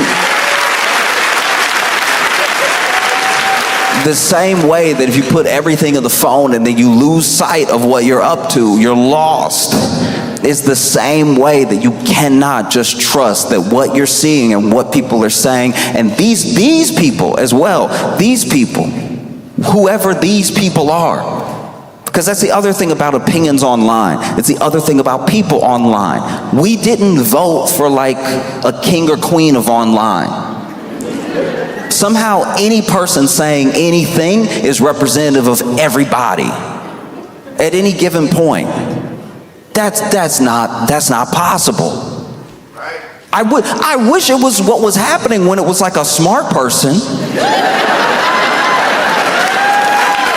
But like, who knows? Like, smart people usually don't keep you online because they're like, hey, you should live your life. It's very bad for business. when people live their lives and when they meet people and when they talk to people and they have real conversations with people, when they really sit down with people and they get to know people, that's scary. It's scary for everybody who benefits from what you're like when you're just on your phone. You need to be very, very careful of how we look at other people, how we judge other people, because I'm telling you right now, this thing will run away from you. You will leave the house thinking the entire world is the devil without ever having checked with any other person. Do you know what I mean? I've gone outside and I've talked to people, and there are people, I'll tell you right now, there are people that scare me. There are people that scare me. There are people that walk around on trash day in New York and yawn. That's insane. That's it does. I don't know if it gets crazier. That's terrifying. And I'm talking like hot summer trash day. Not today, Satan. No, I see that, and I'm not gonna lie, I cross the street. I treat them like they got a pit bull. I treat them like, you know? Well, yeah. Like I don't know. And sometimes you want to throw your hands up and just say, none of it's worth it or anything. And I don't know. I just don't believe that. There are some things that happening and your response, what you put out into the world, it is coming back. It may not feel that way. And maybe you're a kid and you're impulsive and somebody makes you angry online, so you get real nasty with everybody all day, and you don't even think about like the ripple effect that thing has. But like, people take online, obviously is not real, but people take real things off of it. You know? And I've talked about this before. I'm never stop talking about it, because I genuinely believe it from the bottom of my heart that the bravest thing you ever do. I remember I read this and it stuck with me, and I hope it sticks with me for the entirety of my life, because this is how people make money. This is how people control you. This is how people mess with your mind. This is how people turn you against other people. The bravest thing that you will ever do in your entire life is accept that there's nothing wrong with you. Nothing intrinsically wrong with you. There's nothing that is like that needs to be bought to fix you. There's nothing that you need to, and that is not to say that everyone is a perfect person. I'm not saying people don't need to work on themselves. I'm saying that like you are not beyond the measure of like the love and care that a person should receive, right? And then the second scariest thing you'll ever do in your life, and like some people can't do it. Some people live and die. They get buried without ever doing it. The other scariest thing you'll ever do in your entire life, I promise you, is change your mind.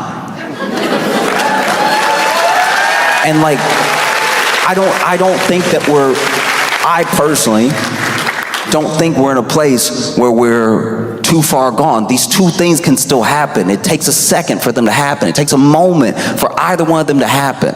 That there is nothing wrong with you. Now, you're not perfect.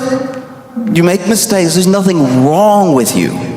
There's nothing unfixable, unlovable about you. And then there's a world that looks different than the world in your phone, or even the world from your experiences. But I promise you, changing your mind will not kill you. But this isn't the world. It's not even your world. It's just what you're being served to keep you on the platform. But I think somewhere along the line, we start to feel like it's a window instead of a TV. Do you know what I mean? It's not a window. There's no way to know what everybody thinks, and there is no like side to reality. So when you're watching something, and when you're watching people react to something, you're seeing a piece of it, but you have to remember what you're being served.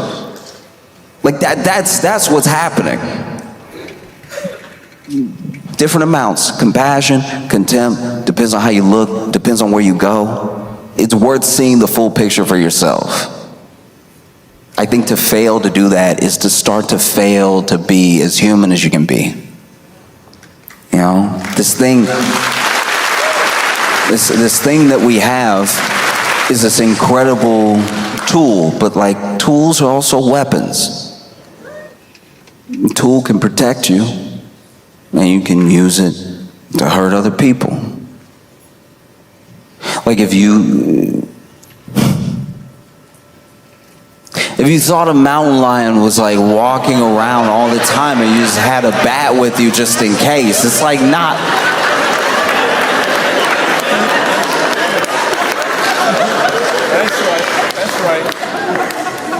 But these things are tools, and it's very important to remember who's using the tool. We think it's us all the time, and I think that is a mistake. To think that we use it, that it doesn't work the other way around ever. I love you all, and I appreciate every single one of you. I don't want to see.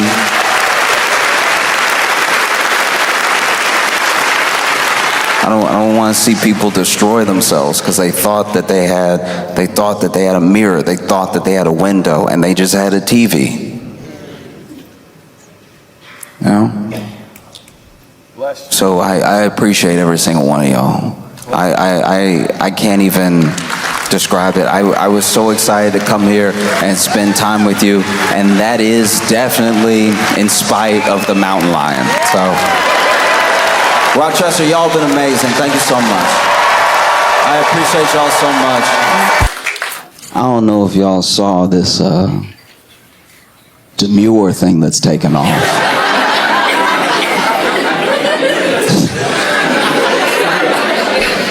Why are y'all groaning? Oh my God. In case you don't know what it is, in case you haven't been alive for the past couple weeks.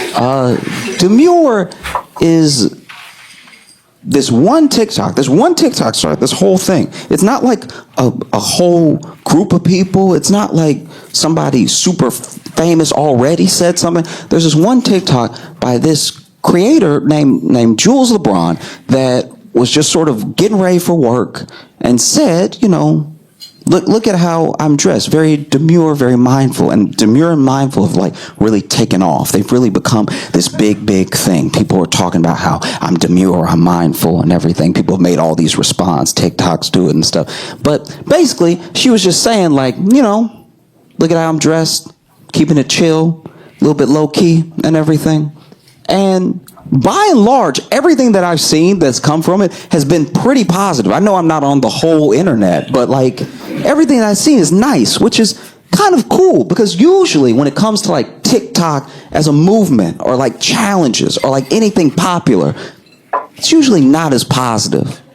You know, most TikTok challenges or trends are mostly like, hey, y'all, watch me punch my grandma on the back of the head.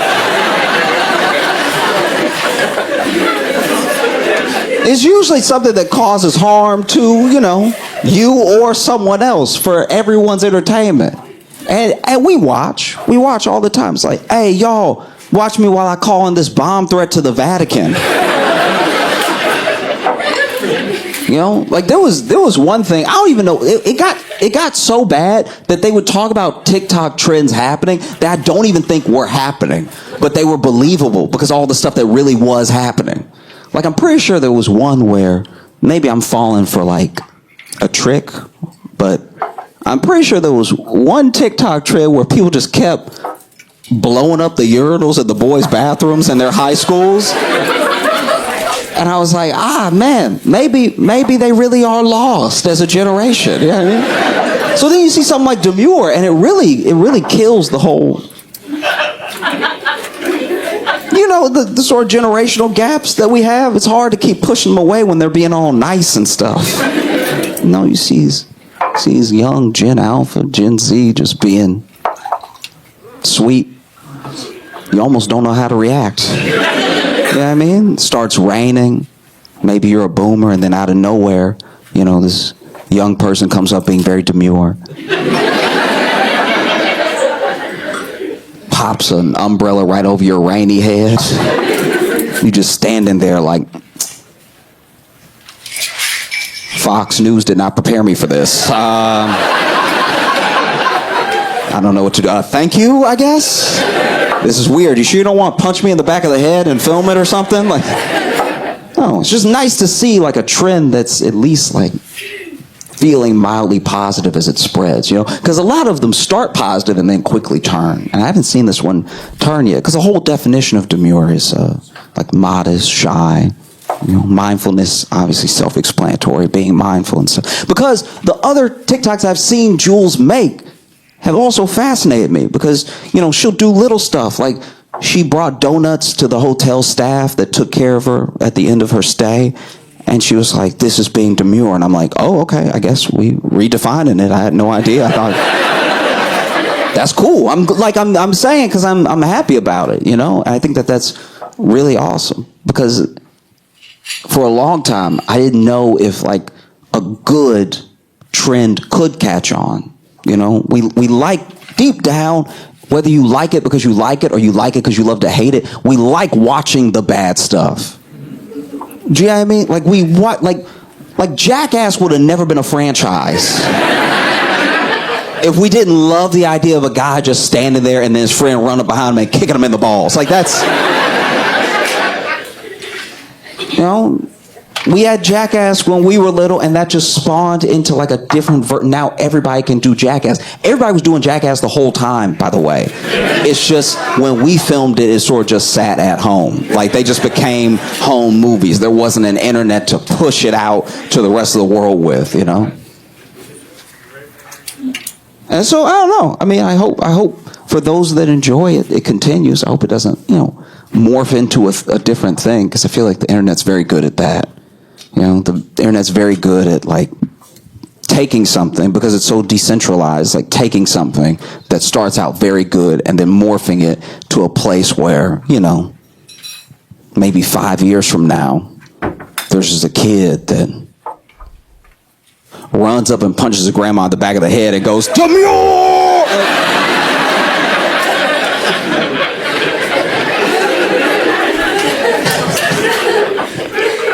Nah, but I hope it doesn't happen.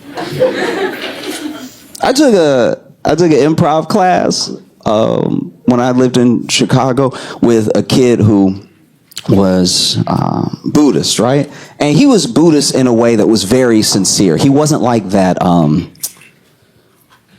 You know how sometimes when you go off to college or something and you meet someone who's like hardcore Buddhist, but they're like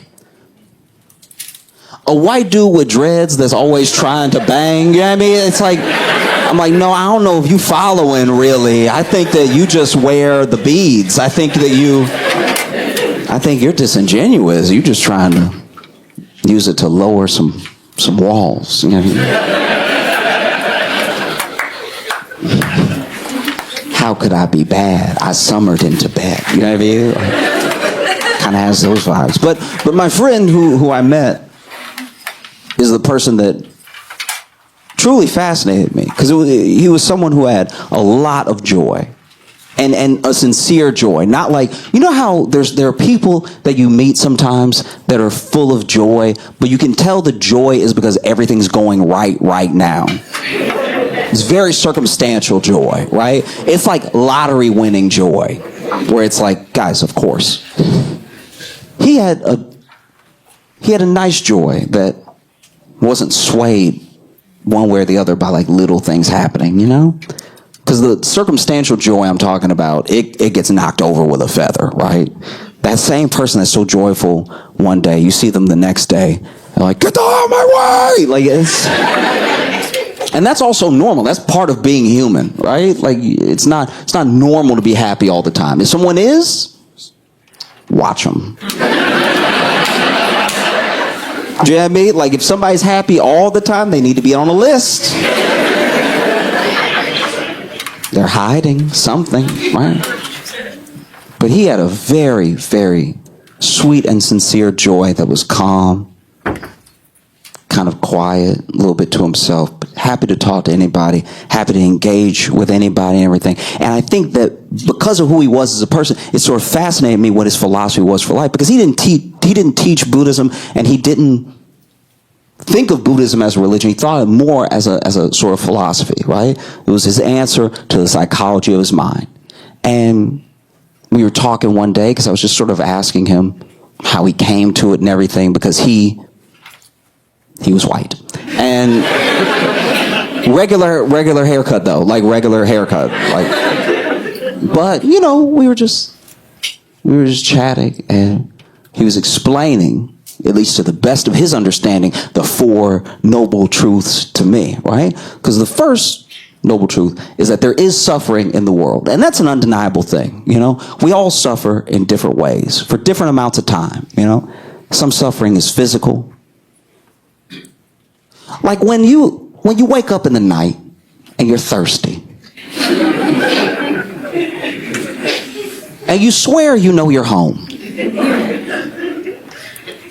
but you're walking in the dark because you don't want to wake yourself up too much with the light, and you don't sleep with shoes on, so your feet, your toes are at their most vulnerable.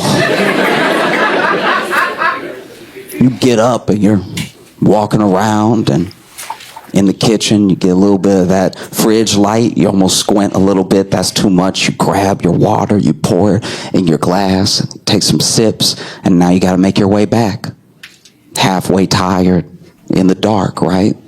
And as you're walking, maybe you're a parent, and maybe even though you know this home like the back of your hand, you don't know that there's a Lego waiting. There's a Lego waiting to be stepped on, right? There's a skateboard near some steps waiting to take you out, to put you on your ass, right? Or maybe you don't have kids. Maybe you're a bachelor. Maybe you're just living on your own as a single person, but you make your way back, and for some reason, tonight, there's just a little bit of extra width to that bed frame. And so you get close to the bed and you get ready to hop in, and then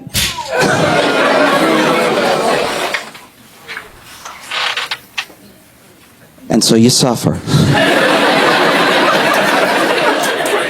No. But a lot of suffering isn't physical. A lot of suffering, genuinely is coming from a mental place. You either suffer in what you think is going to be the future, or you suffer over the past as it happened. You know, those things that happen that are very, very embarrassing. Maybe you hold on to a mistake that you made too tight. In your mind's eye, it's the only thing that you can focus on. And most of the time, you can shut it out. It's probably whatever you're thinking about right now.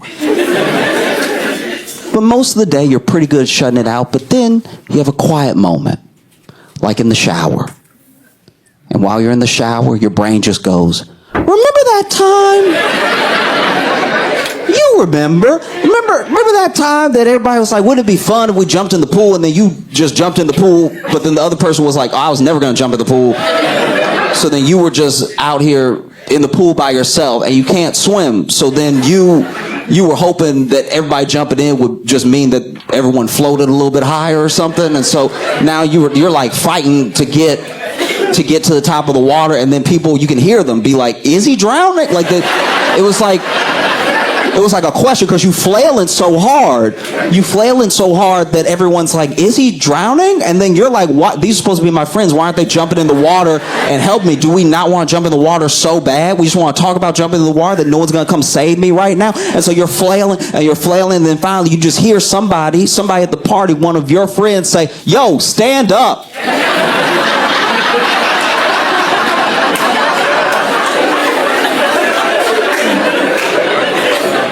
And then you realize you were on the shallow end of the pool.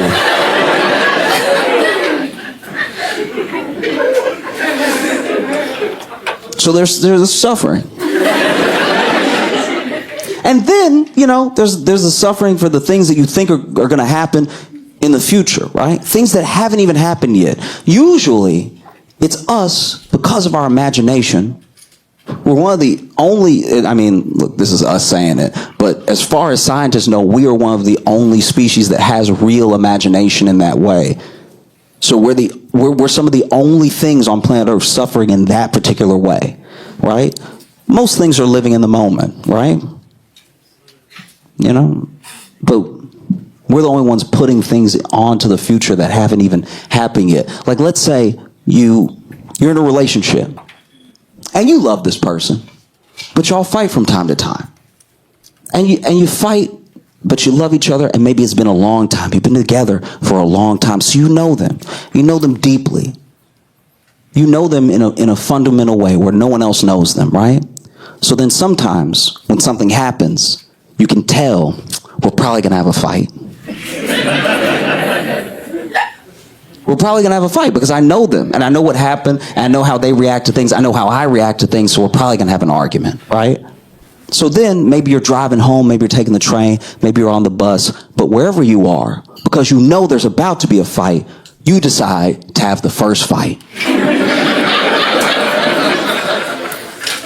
The first fight is in your head because you're practicing, right? Like, the first fight is you just sort of shadow boxing, right? You know? You do it too. That's not my fault, right? Like, you just...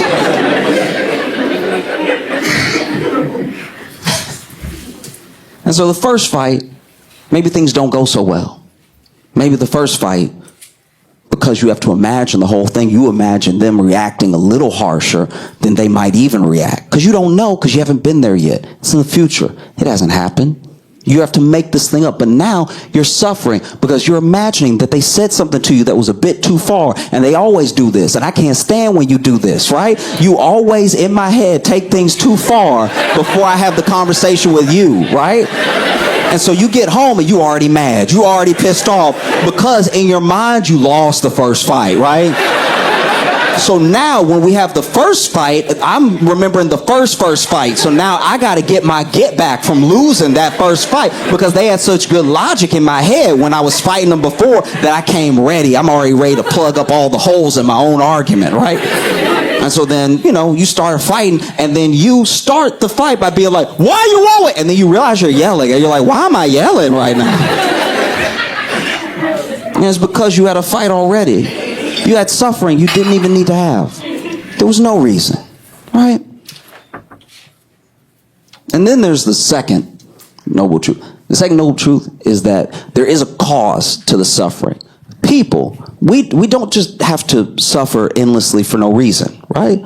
There is a cause. This is where the concept of karma comes from and everything. Because if you understand the suffering and you understand the cause, you can end it. Right? It can be over, you know? Like, I have a friend who I love very much. And he has a lot of love to give. But he keeps, because he can't understand the cause, he keeps getting his heart broken. Because he keeps... Okay. He keeps getting his heart broken because he keeps trying... It's going to sound however it sounds, but he keeps trying to save young ladies who do not like him, but do enjoy dinner, right? Do you know what I mean? Like at a certain amount of dates, I'm like, yeah, dog, I think if she liked you, she would call you sometimes. Like you know, because he's a lover, but it's I don't know if he's thinking about why he keeps feeling this way. And if it keeps happening, if the same thing keeps happening with different people who don't know each other, maybe there's a cause. And maybe the cause is something you're doing. Maybe the suffering can end. Maybe. Or maybe he's just real good at paying for dinner. I have no idea, but it seems like when I talk to him, like, hey, it doesn't have to be like this, right? And then there's a third noble truth. Third noble truth is that you can end the suffering.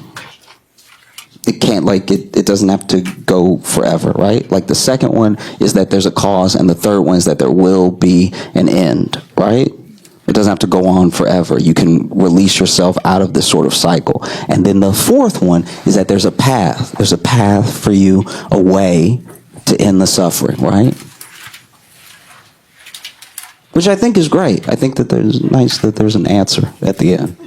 There's a lot of things, there's a lot of religions out there that just tell you, like, it's pretty bad. And it will get worse.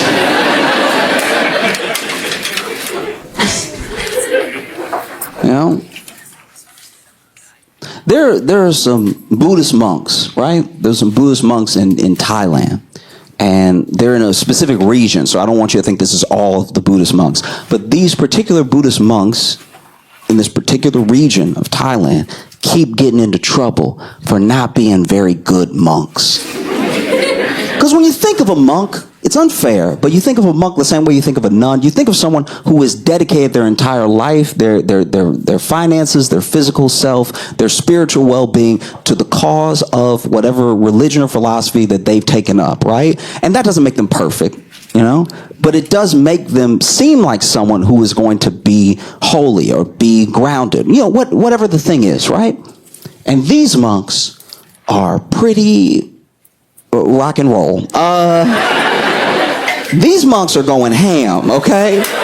These monks are having such wild scandals. Like, there was one temple, right, where all the monks in that temple got busted by the police for doing meth, right? And it's hard to conceptualize a methy monk, right? Because you usually think of them as calm and still, but you can't be on meth. You know, I've never seen someone do meth and then calm down, right? That's not part of it, you know. I can only imagine what that one monk who did the meth first must have told the others. You know, does a little meth and it's like, y'all,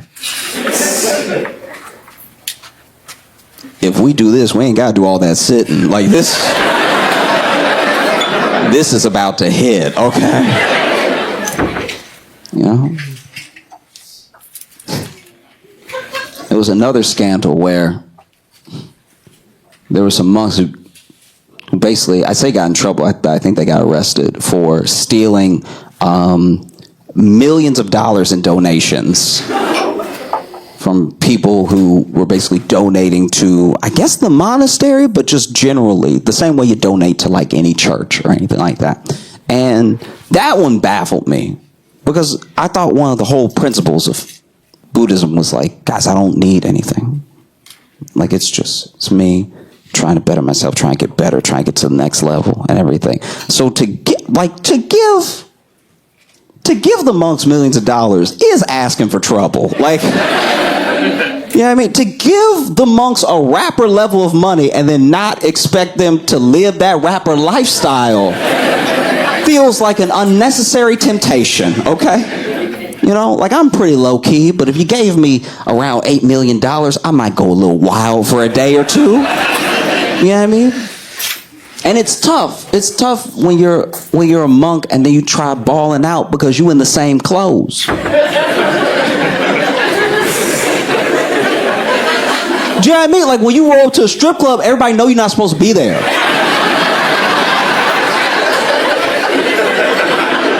Like, you throwing it up and making it rain, and then everybody's like, where's it even coming from? Does the robe have pockets? You know? There have even been some monks that got in trouble for straight up violence, right? Which is terrible and terrifying. But I will say, as a monk, if somebody messing with you, you do kind of have the element of surprise. Because they're sure nothing's going to happen, right? Like, you just poking a monk and poking a monk and poking a monk, and then they just hit you with that bladao. You know?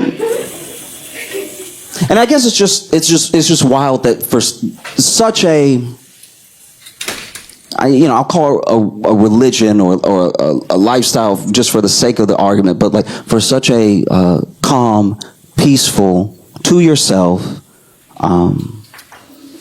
religion of bringing yourself to the best level that you can, building an understanding of yourself and the people around you, and trying to spread good in the world. It's wild to me that this section of Buddhist monks in Thailand, all they really need is Jules LeBron to teach them how to be demure, to teach them how to be mindful. You know what I mean? You imagine that? You imagine this. There's a monk that's just throwing out money at the strip club and everything, and then Jules is like, not demure, not mindful.